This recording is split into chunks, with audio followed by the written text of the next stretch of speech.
कहानी की शुरुआत बर्लिन से होती है, जहां 1884 में एक मीटिंग की गई थी, जिसमें बताया जा रहा होता है कि इनके पास अब इतना पैसा नहीं है कि ये लोग अपनी आर्मी को मेंटेन भी कर सके। इस समस्या को सुलझाने के लिए ये लोग अपने एक साथी लियोन को कोंगो सिटी भेजते हैं ताकि वो वहां से कुछ डायमंड और हाथी दांत ला सके। अब हम देखते हैं लियोन को, जो कि जंगल में पहुंच चुका होता है और इसके पास एक बड़ी सी आर्मी भी होती है। ये लोग आगे बढ़ ही रहे थे, तभी इनके ऊपर एक कबीले का हमला हो जाता है, जो कि जंगल में कई सालों से रहती है। वह सभी लोग लियोन के सभी साथी को मार देते हैं और बचता है केवल लियोन। अब वो लोग लियोन को मारने के लिए आगे बढ़ते हैं, लेकिन तभी लियोन अपनी जान बचाने के लिए उनमें से एक को मार देता है। अब इससे पहले कि लियोन की जान जाती, तभी वहाँ पे उन सबका सरदार आ जाता है और वो लियोन के आने का कारण भी जान चुका था कि दरअसल लियोन यहाँ पे हीरो और हाथी दांत लेने आया है। इसीलिए वो उससे एक डील करता है कि तुम मुझे एक चीज ला के दोगे, जिसके बाद मैं तुम्हें यहाँ की सारी चीजें दे दूंगा, जो भी तुम चाहते हो। दरअसल ये सरदार अपने दुश्मन टार्जन को चाहता था कि वो किसी तरह से उसे पकड़ के उसे जान से मार सके। अब ये दोनों इस डील पे राजी हो जाते हैं, जिसके बाद सीन शिफ्ट होता है और हम देखते हैं बर्लिन में हो रहे कॉन्फ्रेंस को, जिसमें टार्जन को बुलाया गया था, जो कि अब बर्लिन में रहने लगा था। बर्लिन के प्रधानमंत्री उसे कहते हैं कि तुम्हें कोंगो से बुलावा आया है, यानी कि इनविटेशन, क्योंकि वहाँ के लोग तुम्हें चाहते हैं और तुमसे मिलना भी चाहते हैं। पर टार्जन उन्हें साफ ही मना कर देता है, क्योंकि वो फिर से अपने पुराने घर नहीं जाना चाहता था। जिसके बाद वो घर की ओर जाने लगता है, लेकिन तभी उसे जियो नाव का बंदा मिलता है,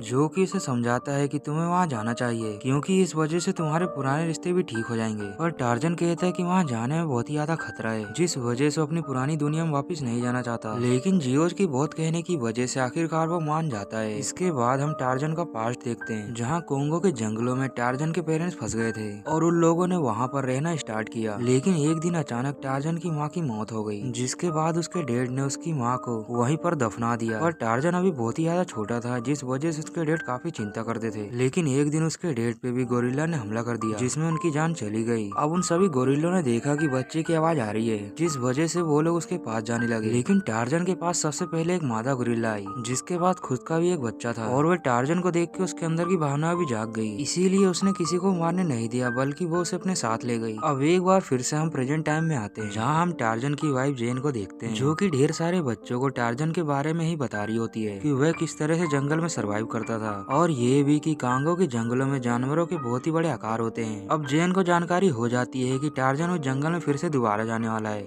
इसीलिए वो उसके साथ जाने की जिद करती है। लेकिन टार्जन उसे मना करता है और कहता है कि उन जंगलों में एक ट्राइब है जो कि मुझे ढूंढ रहा है, क्योंकि मेरे उनके साथ एक पुरानी दुश्मनी है, इसीलिए मैं वहाँ पे जाना चाहता हूँ उनका सामना करने के लिए। और यही वजह है कि मैं तुम्हें वहाँ पे नहीं लेके जा सकता, क्योंकि वो लोग तुम्हें भी मार सकते हैं। इसके बाद हम टार्जन के बचपन का समय देखते हैं, जहाँ उस गोरिल्ला मादा ने टार्जन को अपने बेटे की तरह पाला, और टार्जन को अपनी माँ के साथ साथ एक छोटा भाई भी मिल गया था, जिसके साथ वे काफी ज्यादा खेला करता था। पर एक दिन उन गोरिल्लों के सरदार ने टार्जन को जंगल से निकालने की रणनीति बनाई, लेकिन टार्जन की माँ ने उस सरदार का जमकर मुकाबला किया, जिसमें वो आखिरकार टार्जन को रखने के लिए जंगल में मान गया, और फिर वो लोग एक परिवार की तरह ही रहने लगे। इधर हम प्रेजेंट टाइम में आते हैं, जहाँ जेन अभी भी नहीं मानी होती, और वह टार्जन को कहती है कि तुम्हारे साथ मैं चलूंगी और वहीं कहीं के दूसरे कबीले में रुक जाऊंगी, जिस वजह से मैं सेफ भी रहूंगी। अब ये आइडिया थोड़ा अच्छा लगता है टार्जन को, इसलिए वह जाने के लिए मान जाता है। जिसके बाद हमें दिखाया जाता है कि ये तीनों कांगो के जंगल में पहुंच गए हैं, जहाँ ये लोग लगातार ही आगे बढ़ रहे होते हैं कि तभी टार्जन के सामने कुछ लायंस आ जाते हैं, जिसे देखकर वो तो बिल्कुल भी नहीं घबराता,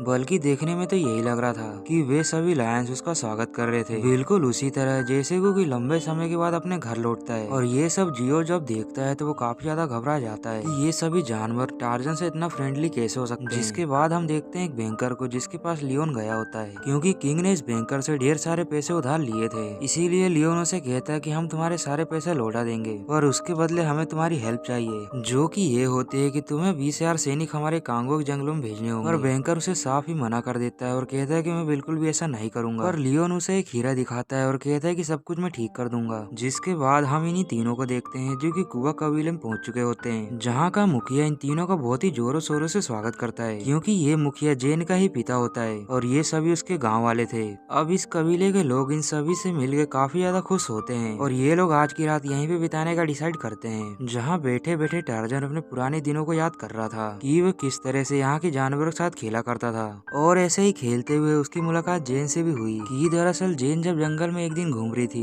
तो उसने टार्जन को देखा, पर जेन को देखने के बाद टार्जन काफी डर गया था, इसीलिए वो एक पेड़ के पीछे जाके छुप जाता है। लेकिन तभी जेन के ऊपर कुछ गोरिल्लों ने हमला कर दिया, पर जब ये सीन टार्जन ने देखा तो उसने आके जेन को प्रोटेक्ट किया। लेकिन इन सब में टार्जन काफी ज्यादा घायल हो गया था, पर उसने जेन की जान बचा ली थी, जिसके बाद जेन ने उसे अपने कबीले ले गया और उसका इलाज कराया।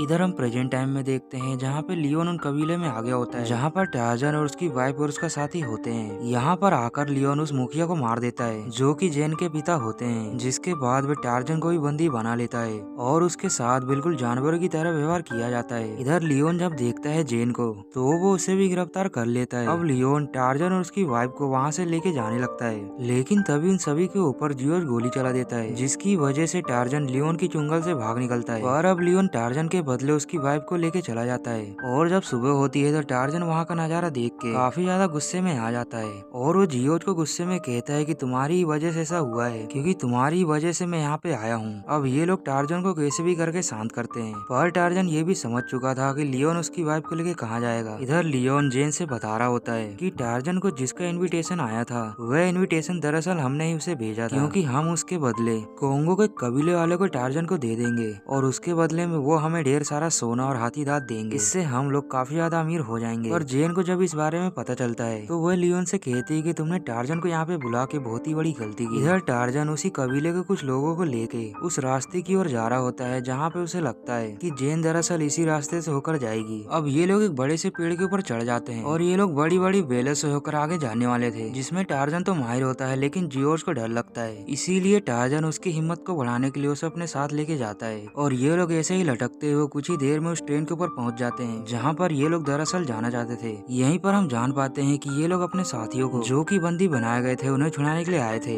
और इधर टार्जन सभी को मार के वहाँ पे धराशायी कर देता है और जितने भी यहाँ पे गुलाम साथी होते हैं उन्हें छुड़ा लेता है। अब सभी को छुड़ाने के बाद टार्जन कहता है कि ये लड़ाई मेरे अकेले की है, जिस वजह से मैं नहीं चाहता कि मेरी वजह से किसी का खून बहे, इसीलिए अब आगे का सफर मैं अकेले ही तय करूंगा। जहाँ ये सुनकर उसके काले साथी तो नहीं मानते, लेकिन टार्जन उन्हें समझा देता है और यहीं पर जियोज होता है जो कि अभी भी उसके साथ जाने के लिए जिद करता है। टार्जन के काफी मना करने के बाद भी उसके पीछे पीछे आने लगता है। अब इन्हें आगे का सफर ऐसे घने जंगल से गुजरना था जहाँ पर काफी खतरनाक जानवर होते हैं और यहीं पर टार्जन की मुलाकात बड़े बड़े गोरिल्ला से भी होती है, जिन्हें देखकर जियोज तो पूरी तरह से घबरा जाता है। पर ये गोरिल्ला कोई और नहीं बल्कि टार्जन का ही छोटा भाई होता है और ये फिलहाल टार्जन से काफी ज्यादा नाराज होता है, क्योंकि उसके हिसाब से टार्जन एक गद्दार है, क्योंकि उसने जंगल को छोड़ के इंसानी दुनिया में जाके बस गया। इसीलिए अब इन दोनों के बीच एक जोरदार फाइट होती है जिसमें हमें पता है दोस्तों की कौन जीतेगा, और ऐसा होता भी है कि वो गोरिल्ला जीत जाता है। अब वो गोरिल्ला जियोज को देख के उसे मारने के लिए आगे बढ़ता है, लेकिन तभी टार्जन उसे कहता है कि इनके सामने झुको, नहीं तो ये तुम्हें मार देंगे।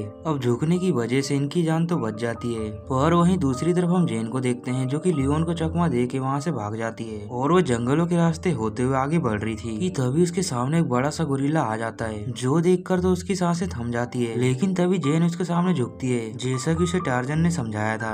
अब जेन का पीछा करते हुए वहाँ पे लियोन और उसके साथी भी आ जाते हैं और उसके सामने गोरिल्लों को शांत रूप में बैठा हुआ देखकर उन लोगों को यही लगता है कि शायद ये सब उनके दोस्त हैं। इसीलिए लियोन जल्दी से जेन के पास जाता है और वह जेन का हाथ पकड़ के उसे वहाँ से लेके आने लगता है। लेकिन तभी लियोन के सोल्जर उन गोरिल्ला के ऊपर गोली चला देते हैं और इन गोलियों की आवाज को दूर से टार्जन भी सुन लेता है और समझ जाता है कि ये लोग उस जंगल में ही हैं। इसीलिए वो अब तेजी से उनकी ओर जाने लगता है। इधर सभी सोल्जर सभी गोरिल्ला को मार रहे होते हैं कि तभी वहाँ पे टार्जन का भाई भी आ जाता है, जिसे देखकर ये सोल्जर उसे गोली मारने वाले होते हैं कि तभी टार्जन आके उसे बचा लेता है। और अब उस गोरिल्ला को यकीन आ जाता है कि टार्जन अभी भी उसका भाई है और आज भी उससे उतना ही प्यार करता है। अब इनकी फाइट के बीच में लियोन वहाँ से भाग निकलता है और आखिरकार उस कबीले तक पहुँच ही जाता है जहाँ पे वो टार्जन को पहुँचाना चाहता था। लेकिन हम टार्जन का पास्ट देखते हैं जहाँ पर हमें उसकी माँ यानी कि गोरिल्ला को दिखाया जाता है, जिसे कि एक बंदे ने मार दिया होता है और ये और कोई नहीं बल्कि उसी कबीले के सरदार का बेटा था। और टार्जन ने अपनी माँ का मौत का बदला लेने के लिए उस लड़के को मार डाला और तब से ही उस सरदार और टार्जन के बीच एक गहरी दुश्मनी है। इधर वादे के मुताबिक लियोन ने टार्जन को ला दिया होता है,